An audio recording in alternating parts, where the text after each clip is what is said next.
एक इशू जो इस वक्त दुनिया भर में डिस्कस हो रहा है। जस्टिन ट्रूडो का कहना क्या था? बड़ी खबर आपको बता दें, खालिस्तानी आतंकी निज्जर हत्याकांड को लेकर कनाडा की ओर से अब एक नया बयान सामने आया है। कनाडा के प्रधानमंत्री कार्यालय ने यह कहा है कि इस केस में भारत के प्रधानमंत्री, विदेश मंत्री और एनएसए अजीत डोभाल का कोई कनेक्शन सामने नहीं आया। Justin Trudeau is getting more and more desperate. अब इंडिया ने जब ये कहना शुरू किया ना, कनाडा टेररिज्म करा रहा है, क्योंकि काफी हद तक ट्रूडो के अगेंस्ट में जिस तरह से एक मूवमेंट चल रही है, और जब अभी डोनाल्ड ट्रंप आएंगे तो वहां पर वैसे भी आपको पता ही है ट्रूडो और डोनाल्ड ट्रंप के रिलेशन, तो ये कुछ गेम बड़ी हीटअप होने वाली है। आज का वर्ल्ड ऑर्डर तो ऐसा नहीं है जिसमें कि वेस्ट जो चाहेगा वैसा ही होगा। ट्रूडो ने ये कल रात वहां पे बात की थी। उसने कहा था भैया ये जो है ना, मुझ पे डायरेक्ट भी मुझे टारगेट किया गया है। ये जारी बात है, उसको समझ आ गई थी कि हमारा जो मीडिया है वो हमें सपोर्ट नहीं करता, लेकिन इंडियन जो मीडिया है वो इंडियन गवर्नमेंट को हर लिहाज से सपोर्ट करता है। किसी ने उसको एक इलॉन मस्क को ट्वीट करा कि भाई जस्टिन ट्रूडो का आपका क्या कहना है। इलॉन मस्क ने तो बोला कि भाई उसका तो आखिरी टाइम है, इसके बाद वो अगले इलेक्शन में नहीं आएगा। चाइना ने एहतजाज किया आपसे कि you are not providing us security, और चाइनीज प्रेसिडेंट साहब जो हैं वो चाइना के अंदर अंडर प्रेशर आ रहे हैं। जो मैं इंटरनेशनल मीडिया पढ़ रहा हूँ, चाइनीज मीडिया पढ़ रहा हूँ, उससे ये है कि he is coming under pressure from his own rank and file. जहां पर आप देखेंगे कि साहब कनाडा का जितनी चीजें वो छुपाने की कोशिश कर रहा है अपनी फ्रस्ट्रेशन में भारत के अगेंस्ट में, अब वो चीजों के साथ वो खुले में खेल रहा है और खुले में अपने आप को। Justin Trudeau is getting more and more desperate. Canadians का जिस तरह से व्यवहार रहा है और जिस तरह से चीजें कनाडा में खुल रही हैं, उससे तो आपको पता चलता ही है। और जब मैंने करीब 4-5 दिन पहले बोला था कि भाई कनाडा तो अब पूरी तरह से पाकिस्तान बन चुका है, असली रंग निकल के बाहर आने शुरू हो चुके हैं। और एक बड़ा इंटरेस्टिंग सा गेम है जहां पर आप देखेंगे कि साहब कनाडा का जितनी चीजें वो छुपाने की कोशिश कर रहा है अपनी फ्रस्ट्रेशन में भारत के अगेंस्ट में, अब वो चीजों के साथ वो खुले में खेल रहा है और खुले में अपने आप को पूरी तरह से एक्सपोज कर रहा है। यहां पर सबसे पहले मैं बताना चाहता हूं इलॉन मस्क की तरफ से, किसी ने उसको एक इलॉन मस्क को ट्वीट करा कि भाई जस्टिन ट्रूडो का आपका क्या कहना है। इलॉन मस्क ने तो बोला कि भाई उसका तो आखिरी टाइम है, इसके बाद वो अगले इलेक्शन में नहीं आएगा। मेरा ये मानना है कि अगले इलेक्शन तक ट्रूडो अगर चल जाए तो बहुत ही ज्यादा गनीमत की बात रहेगी, and he should thank his stars if he can actually sit around as the prime minister of Canada. क्योंकि जिस तरह से पॉलिटिकली उसके लिए चीजें चल रही हैं उस देश के अंदर, I don't think that he will be able to sit there for that long.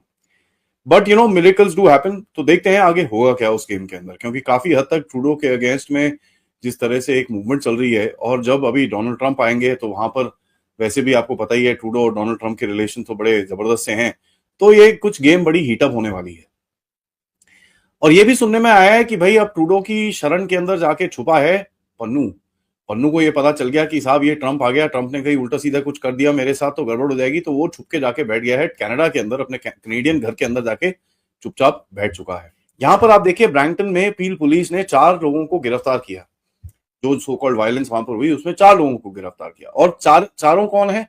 Hindu हैं। उसमें से खालिस्तानी एक को भी नहीं पकड़ा, क्योंकि किसी में इतने दम नहीं है कि जाके उनको पकड़ ले, क्योंकि पता है कि किस तरह का गैंगलैंड वायलेंस और किस तरह की गैंग्स ये लोग चलाते हैं।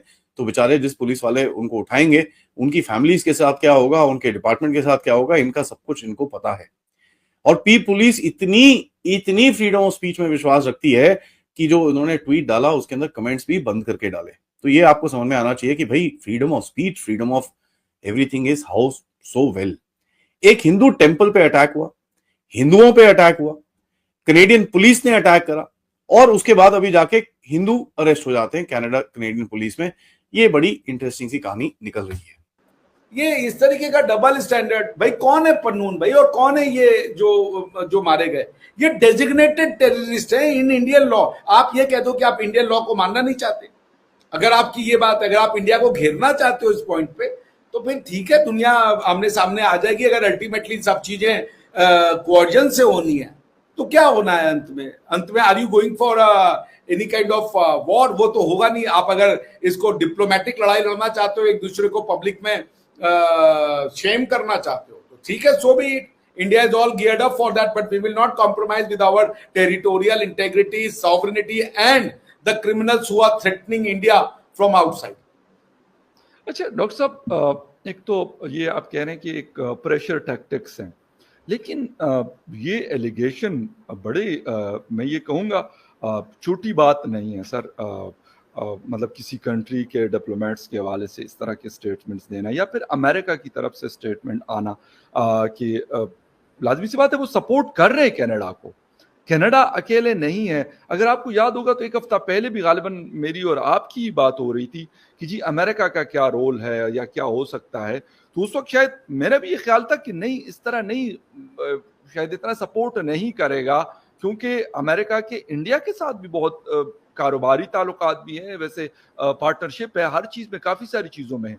लेकिन ऐसे लगता है कि अमेरिका एकदम से भूल जाता है या क्या उनका एक सिस्टम है कि वो ऐसे हो जाता है जैसे कुछ था ही नहीं। नहीं, देखिए, कारोबारी सिस्टम तो पीपल टू पीपल होते हैं, प्राइवेट एक्शन होते हैं, तो मेरे ख्याल से दोनों को मिलाना नहीं चाहिए ना। तो वो ठीक है, वो तो it has nothing to do with the state of America. जो इन्वेस्टमेंट इंडिया में आ रहे हैं या जो इन्वेस्टमेंट इंडिया से जा रहे हैं उसको उसका इसमें कोई असर नहीं पड़ने वाला है। It will not hamper the business activity, it will hamper the government to government relationship में भी। लेकिन दोनों कंट्रीज ने ऐसा नहीं कहा कि हम इंडिया का इन्वेस्टमेंट अमेरिका में नहीं लेंगे या अमेरिकन इन्वेस्टमेंट हम इंडिया में नहीं लेंगे। They are all welcome. ये तो गवर्नमेंट टू गवर्नमेंट की बात अलग है और पीपल टू पीपल की बात अलग है। गवर्नमेंट टू गवर्नमेंट रिलेशनशिप सार हो सकती है, people to people things will go as usual. जिनको बिजनेस करना है वो जाके अमेरिका में जाके बिजनेस करे, जिनको पढ़ना है अमेरिका में इंडिया से वो जाके पढ़े, जो बच्चे वहां पे जॉब लेना चाहते हो जॉब लें। उसी तरीके से अमेरिकन यहाँ आके अगर इन्वेस्ट करना चाहते हैं करें, हमारे साथ टेक्नोलॉजी में आगे बढ़ना चाहते हैं बड़े। ऐसा तो नहीं है ना कि पन्नून के लिए वो कह रहे हैं कि इसरो नासा का जो रिसर्च का कोलैबोरेशन है हम उसको डाउनग्रेड करने जा रहे हैं, या जो इन्वेस्टमेंट है हम उसको वापस बुला रहे हैं। They are two different transactions altogether. West India को डिप्लोमेटिकली घेरना चाहता है, बाकी संबंधों को, जैसे हमारी चाइना के साथ लड़ाई है, चाइना कहता है लड़ाई चलने दीजिए, जो बॉर्डर पे हो रही है बिजनेस और ट्रेड को अपनी जगह रखिए। तो ये उसी तरीके का सिचुएशन है। It will not hamper or impact our economic ties or economic cooperation or other kind of cooperation with the America or the West. नमस्कार दोस्तों, आज की एक और नई वीडियो में आपका स्वागत है। और चाइना और पाकिस्तान और ये जो कनाडा है, अभी 3 लोग हैं जो कि इंडिया से काफ़ी ज़्यादा चिढ़ रहे हैं। और इसमें से जस्टिन ट्रूडो 1 नंबर पे हैं कनाडा के। कनाडा की सरकार ने 2-3 दिन पहले एक बयान दिया कि जो है भारत सरकार के कई मिनिस्टर्स और कई बड़े हाई प्रोफाइल जो मंत्री हैं और नेता हैं वो हरदीप सिंह निज्जर की किलिंग में शामिल हैं, उनका हाथ है।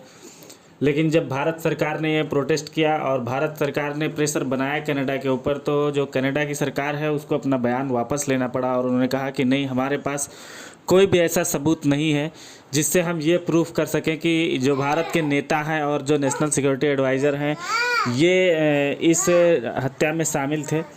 तो पूरी तरह से पलटी मार दिया यहाँ पे कनाडा की सरकार ने। और जो पूरी दुनिया में कनाडा की किरकिरी हुई है, वो अब कनाडा कितना भी पूरी दुनिया को जस्टिफाई करे कि नहीं हम सच बोल रहे हैं, लेकिन जब तक सबूत नहीं दिखाते हैं तब तक दुनिया में कोई भी अब इनकी बात के ऊपर विश्वास नहीं करेगा कि हरदीप सिंह निज्जर के किलिंग वाले केस में इंडिया का किसी तरीके से हाथ